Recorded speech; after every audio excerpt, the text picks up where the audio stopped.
बोथोरखौ लानानै मोनसे गिदिर खौरां बे समाव रायजोआव गोबां दुंहाव थासारिया सोलिगासिनो दं आरो फैगौ 72 घन्टायावबो रायजोआव दुंहाव थासारि जागोन होनना बोथोर बिगियाना फोसावदों आरो दुंथाया 5 निफ्राय 7 डिग्री सेल्सियाससिम बांगोन जायनि जाहोनाव बोथोर बिगियान मिरुआ रायजोआव एलार्ट फोसावदों मानोना गोबां बिबांनि दुंहाव थासारि जायोब्ला सुबुंफोरनि जिउ खहाबो जानो गोनां जायो बे समाव सिलचराव बिदुङा 38.6 डिग्री गवालपारायाव 38.3 डिग्री जरहाटआव 37 डिग्री सा लखिमपुराव 37 डिग्री गुवाहाटीआव 32 डिग्री तिनसुकियायाव 32 डिग्री हजायाव 35 डिग्री नलबारियाव 35 डिग्री बरपेटायाव 35 डिग्री धुब्रीयाव 34 डिग्री आरो लामदिङाव 35 डिग्री दुंहाव थासारि जानायखौ जों बे समाव नुनो मोन्दों बेनिखायनो गोबां बिबांनि दुंहाव थासारि जानायनि थाखाय बोथोर बिगियान मिरुआ रायजोआव एलार्ट फोसावदों फिन फोरमायबावोदि बे समाव रायजोआव गोबां दुंहाव थासारिया सोलिगासिनो दं आरो फैगौ 72 घन्टायावबो रायजोआव दुंहाव थासारि जागोन होनना बोथोर बिगियाना फोसावदों आरो दुंथाया 5 निफ्राय 7 डिग्री सेल्सियाससिम बांगोन जायनि जाहोनाव बोथोर बिगियान मिरुआ रायजोआव एलार्ट फोसावदों मानोना गोबां बिबांनि दुंहाव थासारि जायोब्ला सुबुंफोरनि जिउ खहाबो जानो गोनां जायो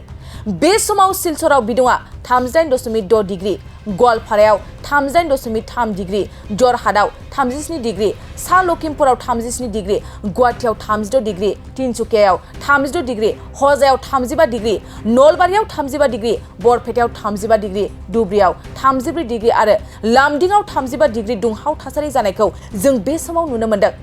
बेनिखायनो गोबां बिबांनि दुंहाव थासारि जानायनि थाखाय बोथोर बिगियान मिरुआ रायजोआव एलार्ट फोसावदों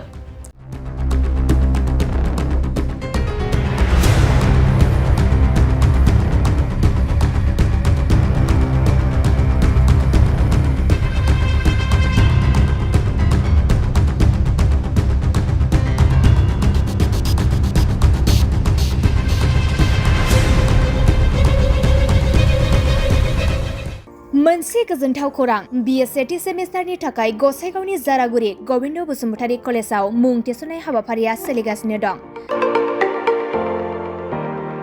गिबि 100 फरायसाफोरनि थाखाय स्पेशल अफार आरो गुबुन गुबुन रोखोमनि बेसेन नाङै क्लासनि सुबिदा होनानै मुं थिसननाय हाबाफारिया सोलिगासिनो दं बे फरायसालियाव फरायसाफोरा गावनि गोसोबायदि आयदाखौ सायख'नानै लानो हागोन लोगोसे basic computer class self defence आरो स्पोकेन इंलिश क्लास बायदि सुबिदाफोरखौ बेसेन होआलासे फरायसाफोरा सोलोंथायखौ लानो हागोन लोगोसे बे फरायसालिमायाव गासैबो फरायसाफोरनि थाखाय फ्रि बास सार्भिसबो होनाय जादों लोगोसे गासैबो थाखोनि बिजाबजों बुंफबनाय बिजाब बाख्रिनिबो सुबिदा दं